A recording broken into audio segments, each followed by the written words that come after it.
Okay, welcome everybody. This is the first talk on Friday. It's great to see more people here than, let's say, 50 minutes ago, because there was just one person. Thank you very much. Not me. Okay, there are 3 persons, so I, you, and one listener already. Okay, this talk is about versioning in the microservice architecture, this is just me, so you can Twitter me, you can LinkedIn me, project me, talk to me. I prefer talking, to be very honest. My name is Stephan. I'm working for a lovely company called Project A. Project A is something like an operational VC, so that means we have a relatively huge amount of money that we collected, and the more interesting thing is maybe that we have also 100 people from different departments, so everything you need to run a company, like HR, like marketing, BI, IT, of course, as well. And we support our companies invested in with some kind of operational support and really of doing stuff, not just talking to them, but really implementing things for the IT department, for example. Okay, so buzzwords. I hope microservice is not a buzzword anymore. Good to know that. I will not mention blockchain, AI, stuff like that. So I will mainly speak about versioning of APIs, of data structures within a microservice architecture. And we all know that microservices can be a little bit complicated sometimes. And for those who think not so interesting, please take the following at least with you. It's saying about, I will have that slide at the end as well, but thinking of introducing some kind of proper versioning and dependency management relatively early definitely will save your life, not within the next 3 months, but let's say 1 year later when you have a lot of stuff running, that will definitely help you. So take that with you. Anybody already want to leave? Not yet? Great to hear that. Okay, then I would suggest you start with the talk directly. And the first question is, what is a microservice? Is anybody here that is already using microservice? Please raise your right hand. Okay, some, that's nice. Oh, you at the very end. Sorry, I didn't understand you, because actually you raised your left hand. And my API is unfortunately incompatible with that, because I requested a right hand, so I would decline your request, but thanks a lot. So if you think of microservices, and this is mainly meant for the scope of that talk. So there are different definitions of that. For that talk, we see something like, normally, we always have something like an, oh, where's my pointer? Nobody can see it, oh, really bad. So we have something like application infrastructure, and this contains something like a database, for example, some kind of queues if you're a little bit more sophisticated, or want to decouple a web server, stuff like that. And on top of that, you normally develop something like a backend. And backend is, of course, everything that contains the application and business logic. And there are, in addition, some kind of more stuff in it. And this is mainly something that we call an API. I hope I don't need to explain what an API is, that I just switch it. And on top of that as well, you say, oh, there is a front-end, because people want to see something. Developers are fine with APIs, but normal people or other people, sorry, want to see something, we have a front end as well. And on top of that is nothing else anymore, because we are now more or less done. But if we just pack that whole part into one thing, then this is what we call a microservice, at least within that talk. And also added some kind of definitions. So what is it? So we have some kind of isolated stack. That means a microservice should not be able, of course, to interact with the database of another microservice directly, but just use APIs or something else. Especially that's one point, because I mentioned that we'll mention it later. We somehow assume in that talk that the service itself can provide a front end or partials of a front end. And they can be different. So there can be something like a customer-facing thing and something like a back office, for example, stuff like that. And in general, we say, okay, each service serves some kind of specific business domain or need or whatever you would use it for. If you now go a little bit away from that one service and try to see a little bit more complete, complex, whatever you name it, infrastructure or setup, then it's more like I don't have one service, but I have many, because microservice actually doesn't make sense, because otherwise I would have a monolith. And so we say, yes, let's take the first service, and we add a lot of more, and then we are done. And that's awesome. I mean, probably every engineer or every infrastructure guy is saying, oh, this is like a nice application setup or infrastructure setup with a lot of servers are running on. And then we say, this is not yet working because something is missing. I have a lot of monolithic parts. What is missing there is actually communication. So saying services somehow need to communicate to each other depending on needs. So if you want to maybe trigger specific functionality in another business domain, then I would actually call that service somehow via an API or via some kind of message and say, oh, please do that, and then that's happening. And if you now say, as I said, developers, completely fine with that setup, API is perfect, but people want to see something, and so let's speak about a front end as well. So on top of that, again, we have something like one or multiple front ends that are actually then again provided by that by that services, as I mentioned before. And what is quite interesting, if we name this thing of front end composition, so we actually may be able to create one front end page out of different services. So imagine like e-commerce. That's an e-commerce conference, so let's speak about e-commerce. You have that fancy cart page where you have multiple buttons of add to cart, and in theory, the product list in the cart could be just from one service, the cart button or the checkout button could be from another service, and so on and so further. And what you would actually want to do, because you're doing some kind of nice application, is you want to bring that all together and then show it as one final front end to the customer. That can lead to problems, come to that later, but that could be something. And if you now start to say, okay, that looks interesting, let's name the things. The first thing that you normally have is the infrastructure layer. So, and this is not meant the application infrastructure, like database, stuff like that, but it's meant launching something like AWS, Kubernetes, Google Cloud, whatever you run your infrastructure on, maybe some kind of dedicated server, whatever you use. But you need something where your whole vertical microservice can run on. And then we have again something that I just call the backend layer here again, in terms of that covers everything of the microservice application in general, in terms of the APIs, the setup, and so on. And then, of course, again, we have a front-end layer on top of that, that is just providing a front-end. And here again, and now I'm just reusing some kind of pictures, we're in the same situation. So we're saying, okay, that whole stack here is my product and my application, and this is actually what I'm providing as a service or as an application as a product to my customers, whoever is using it. Okay. So the question is now that talk is about versioning. Didn't talk yet so far. So the question is, what should we actually version? And if you think of versioning starting in the microservice world with one microservice, there's actually a lot of stuff they can do. So I put in V on everything that could maybe be versioned. Probably I forgot stuff, but the first thing is that you say, okay, every of the layers that we see here has components with kind of independent versioning.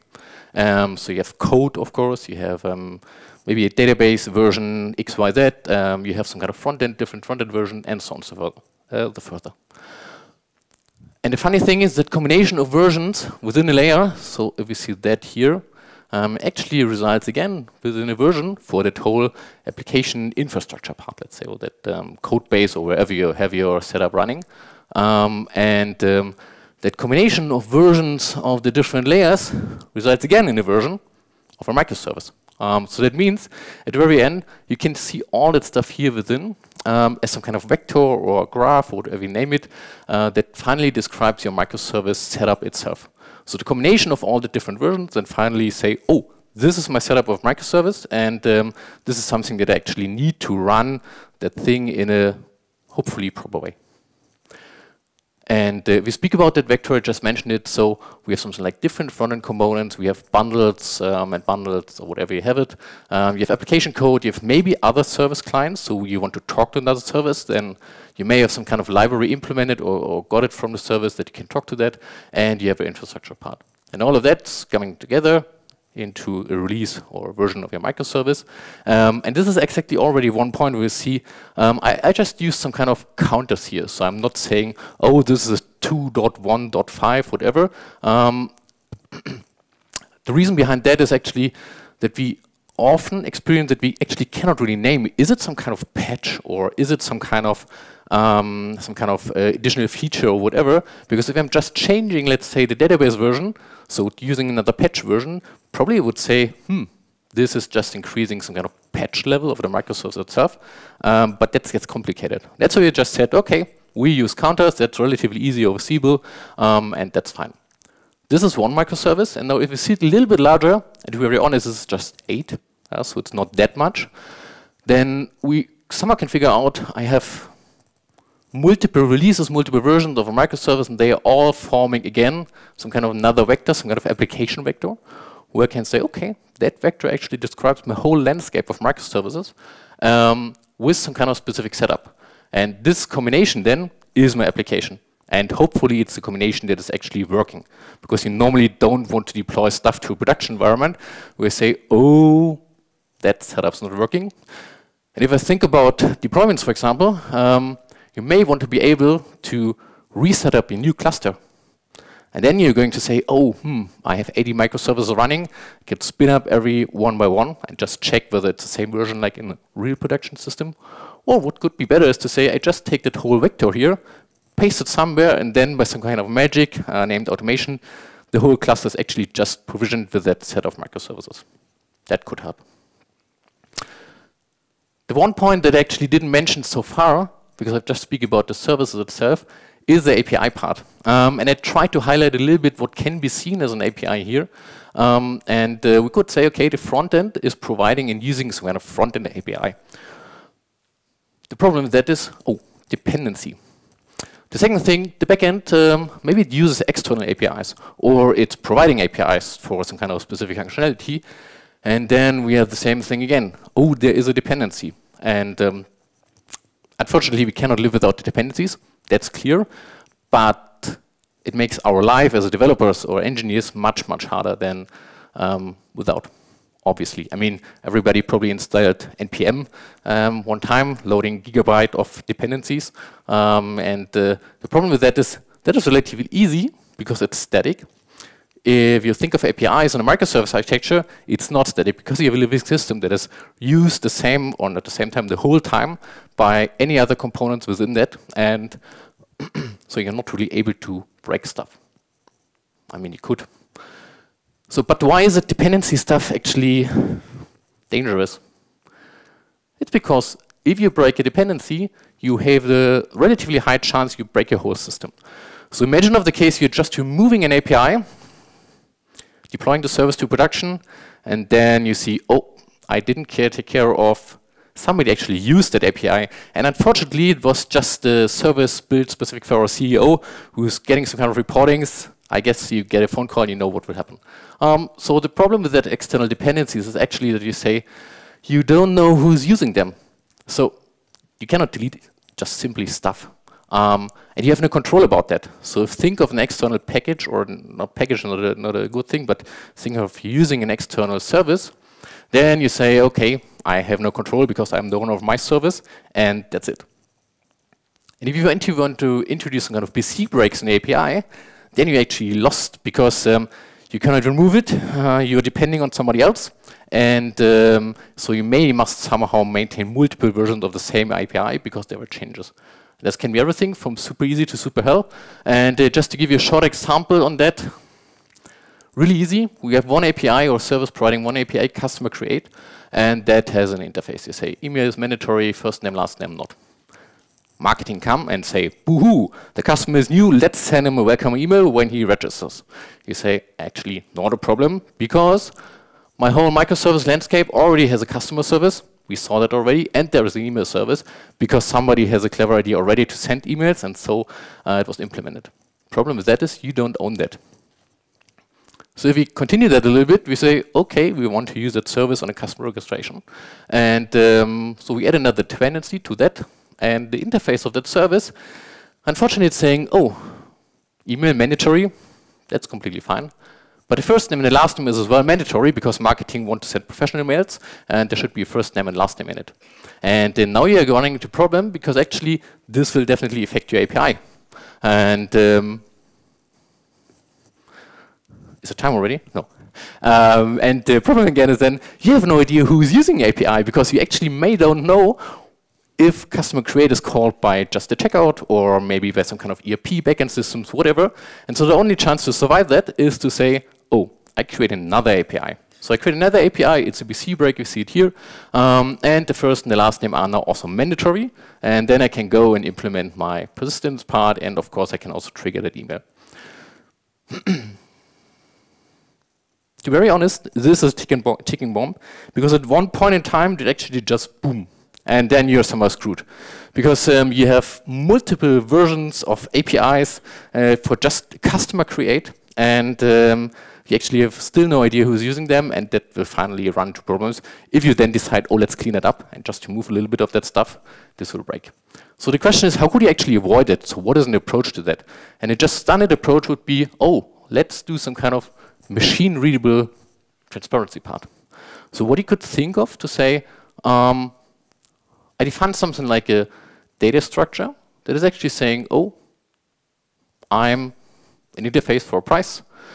I have multiple versions available, so version 1.0, version 2.0, and we already see that there are differences in between, so some endpoints got lost, and that seemed to be somehow changed. I don't know about details, but I could say, okay, I'm just using version 2, and that version here is already deprecated. Then we can say, okay, there's also some kind of consumer, and we see here that this consumer service is also using the price API, same like here, and it's saying, oh, I have a dependency on version 1. That's quite interesting because you know that somebody is using version 1. And then we have another service that is also say, oh, don't care about version 1, I need version 2. Really nice. My recommendation can just be, if you build a structure like that, create it from code, of course, because nobody wants to maintain that stuff. So what you could do is to say, I'm using annotations, I'm using different versions of libraries, and I'm just being able to say, okay, I'm creating all of that stuff by a script or by command, because that information can then exactly be taken to say, I'm doing a deployment, and before I do the deployment, I'm actually checking, is a new version of a service removing some kind of dependency that is still used by some kind of other service. And if that is the case, then you would probably say, we don't deploy that stuff, because you're probably going to break the system. And doing something like that will definitely help you a lot in keeping a stable system running. It will be painful for developers because you have to somehow then talk to that person and say, oh, I want to remove my API. Please use a new version, the 2.0 and not the old one. And then you have to wait until it's done and so on and so further. But in the meantime, you have some kind of limited time horizon because you get a little bit of control when to remove the outdated version. Okay, so whatever you do, you must take care of your dependency graph. And I'm speaking a lot about APIs and versioning of that APIs. And in version, an API always implicit that there's some kind of endpoint that I actually can call. But if you speak of something like data structures or seeing it a little bit more abstract, speaking of data structures in general, we could say, unfortunately, I'm not alone with the application because especially in e-commerce, it's something like products and price and stock and so on. And also I want to be able to somehow export orders to another system. And to do that, again, I need some kind of data structure because it's an API somehow, but maybe nothing that I can call because I just put a file somewhere and that's it. So if you see in APC stuff, we always have endpoints that say, push or synchronous calls, say I push it there, then I get a response whether it's valid or not. Because the version of the API is defined by that endpoint. So it can say, like I did with the nice person in the very end, say I decline. I cannot read your left hand because I expected a right hand, so I can handle that. But if you think of not using APIs, but using something like event-based communication, have queues, event streams, whatever, and I'm just pushing messages there that is consumed by nobody or by a lot of people, actually have no idea about that, that can become complicated. And so a proposal to that is to say, see data structure that you communicate via some kind of queues or whatever, itself as an API. Because there is no validation possible from an endpoint perspective, but you could just say, to be able to use a version feature of the endpoint, I just versioned it as data structure itself. So recommendation is really to do that, and I would say everything what you do is okay, as long as you're able to differentiate specific version. They just brought some examples, like product data, where you say, oh, you're just counting up. Something from travel data, say, oh, it's some kind of different version, it's a country with a version 1.0, or order data, where you say you have an explicit version part, where you say, okay, it's a 2.1 or using some kind of other semantic versioning. The point of that is, you must still know about your dependencies, because I just want to show you, or not show you, but tell you one example. imagine you have the situation you're pushing stuff to queues, and you're introducing in one data structure BC break. Then you still should somehow know who's using the old data structure. Because otherwise, what you need to do is you need to be backward compatible. That means you actually will push the same or the similar data structure twice. So one for the old consumers that are may still there, you don't know, and the newer version for the new consumers. And you will do that, or you should maybe do that, unless you really know nobody's consuming the old stuff anymore, and you can get rid of it. But it's just increasing traffic. And if you don't know about the dependencies of your data structures, then you can run the same problem like the API thing, that you just have to send a lot of messages, even in a queue-based system. So you should take care of that as well. That's for the backend part. Now speaking shortly about frontend, because I'm also running a little bit in time. If you see the frontend, we said the frontend composition is actually able to say, oh wow, fancy feature, different services are contributing to one page that the customer can actually see. And the thing is that we say, okay, as well, there's a front-end version 12 and 1 and 3, so different services use different front-end versions, because a feature that maybe is available in 12 is not needed by the checkout button or the cart button or whatever. So they are still on the same like version 1, which is a little bit older, but still works for the button itself. And we actually made experiences in terms of saying we use something like a specific front-end component part, which is itself versioned, and you as a service are able to mount that part into your local, or not into your microservice version, and say, oh, I'm as a customer service, I need already version 117, but the price server is a little bit behind, not so important for front-end, is still on a 113. To be honest, this leads to a situation where you say, frontend is unfortunately not just some kind of HTML, but JavaScript, CSS as well. So you run into a situation where you say, for each of the versions, I must somehow on the one hand be able to, oh, these assets are still available, because somebody may use them. On the other hand, you must be able to somehow introduce a way to work with them in a non-conflicting way. So saying, as a checkout button, I'm actually using version 1. And I should, of course, not conflict with any CSS, with any JavaScript that is happening from a version 215, for example. So I somehow should be able to differentiate that. And that's some kind of hard work. And the problem with that is as well, you then going to a phase of saying, oh, I include all that version in my HTML page, and that makes performance not really better, so it's getting much slower then because you have a lot of assets that you actually don't need. And that's why you say it's not perfect yet. So approach itself works, but we would not recommend to do it right now because of performance issues. And yeah, that's it. So going to conclusions. If we take the assumption of saying your data structures will change, and I hope nobody in the room will say my data structures never change, and you actually don't know who else is using your data structures, or you don't have any control on them. And if then they say, okay, you also want to be able, because of reasons, to differentiate between different data structures of the same type, like a customer, adding more data, changing mandatory fields, whatever, and you want to be able to survive some kind of data structure change, like a BC break, then it's actually, again, time for my final slide of saying, okay, thinking of that early, introducing some proper mechanism to make sure that your dependency graph is well known, it's that you can somehow automatically challenge and check it and validate it against whatever is necessary. That will save your life. As I said, not on a short-term perspective, but definitely on a long-term perspective. Okay, that's it from my side. Thank you for listening. Any questions?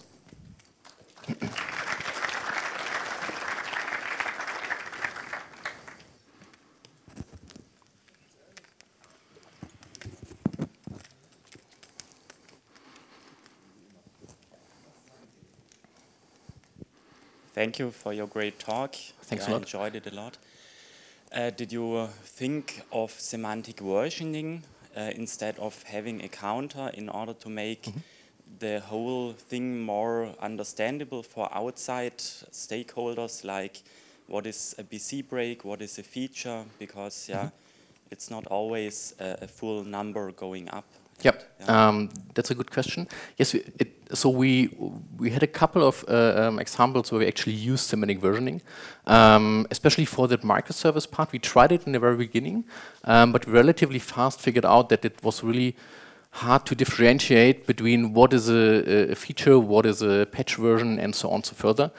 So we said, and we deploy that microservice part, for example, multiple times a day. So every service is deployed multiple times a day. And so we said, let's just increase count. It's much more easier for developers and for the developer experience. And to be honest, I'm not really sure what your setup is, but if you speak of stakeholders like product managers or maybe even management, they normally don't care how you manage your stuff. They just want to have it working.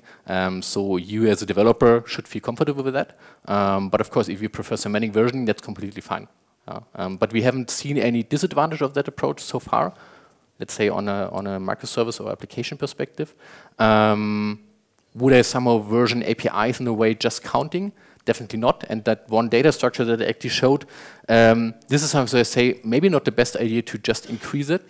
It's working as well. Yeah, but you lose exactly that information, or what kind of change is it?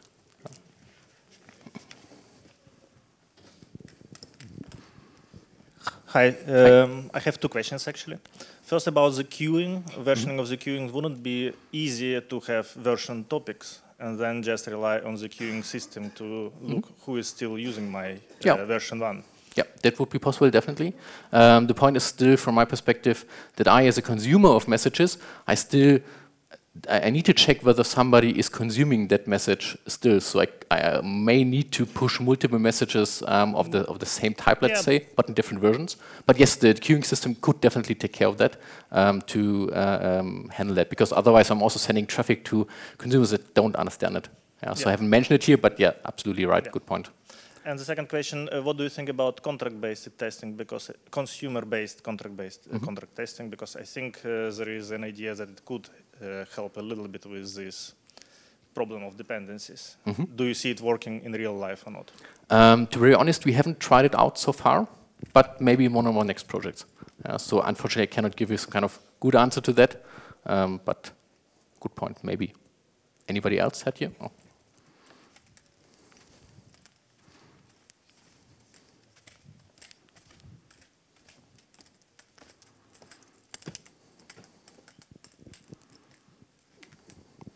Hi. When you got to the front end, you were showing that you were having, front-end versions, multiple front-end versions using multiple services. Do you think things would be simplified if you introduced a sort of backends for front-ends pattern where you said, okay, so there's this front-end consumer, and I'm going to aggregate all the services and service versions that one uses, and then that at least cuts down the amount of stuff that you're having to put into your front end? Or an individual version of the front end? I'm not really sure whether I get the question. So, or whether I understood what your approach should be. Can you explain it again? Sorry. So you were saying that the problem is you've got your individual pages that are using multiple services, and that you are then having to have multiple, or to be able to address multiple service versions from the front end. That was what I understood from your slide. Okay. No, sorry that this was a mistake then, or some misunderstanding maybe on how I explained it. The point is actually, I said in the very beginning that the services itself are providing the partials. So we have a setup where the examples are taken from. We have some kind of centralized routing service that is actually then distributing calls to different servers for a specific page. And the service itself return partials of HTML already with a specific version information, and then the routing service put that all together and just make sure that that the necessary assets are available. Okay, yeah, that makes sense. Okay. But as I said, so it's not the best idea to do that, as we figured out, as your asset lists just get longer, and we are currently in a process of trying to clean it up a little bit and thinking of ideas like having a separate rendering server, for example, so that services itself don't provide partials in terms of HTML, but just provide the data and the components, the information that they're using. And then there's one specific service that's actually just responsible for bringing all that together, he then actually knows what assets and versions are really needed, and then just strip down the whole asset list. More questions?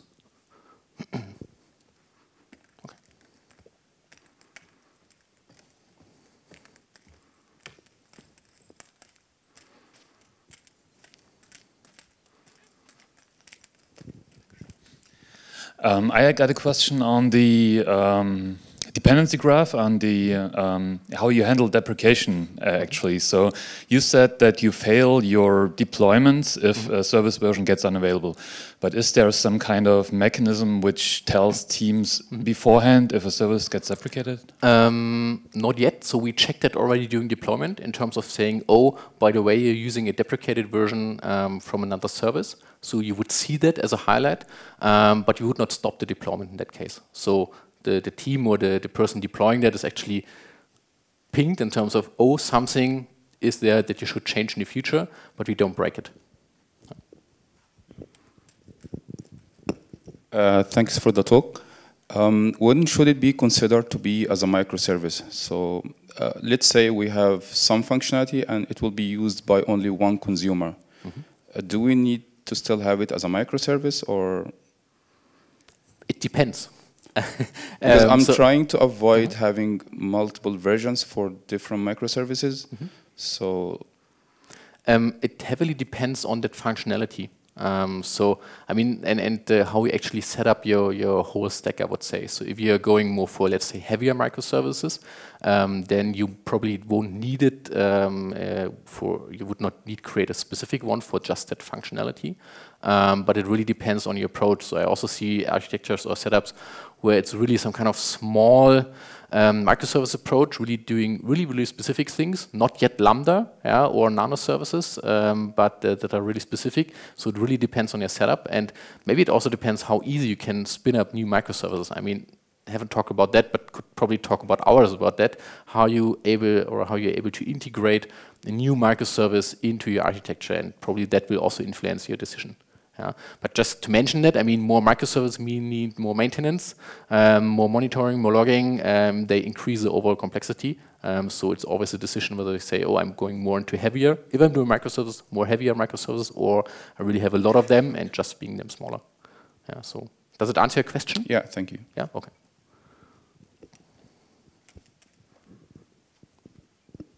Anybody else?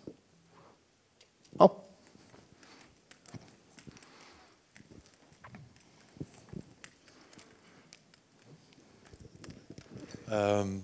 How do you create your dependency graph? Is it generated during deployment, or do you keep it all the time? It's generated during build time, actually. So during build time, we're using Docker containers, and during build time, we actually create that. So it's just put in a file that is then pushed during the deployment to be validated. But this is created during build time. But you can also, as a developer, just run a command actually to say, okay, create it now, because I may want to see whether something in my setup has changed because I maybe updated some kind of dependencies. Yeah, so imagine the case you have different or external APIs that you're just consuming via dependency as well. And it could be that, and this is maybe one really complicated problem, it could be that you do so I'm just in the PHP world right now, but it's the same for all others. So if you do a composer update, then it can be that you actually get an upgrade of a dependency that changes the API it's using. So it's switching maybe from let's say 1.5 to 1.6, and you somehow need to get aware of that because they're using that as well in your setup. So updates of hidden dependencies is even more complicated, and that approach helps a lot to somehow get an idea of, okay, what am I using and in kind of which version, even not just my backend code, but also everything else that is part of my application. Oh, seems we are done. No, but if there are more questions. Thanks a lot.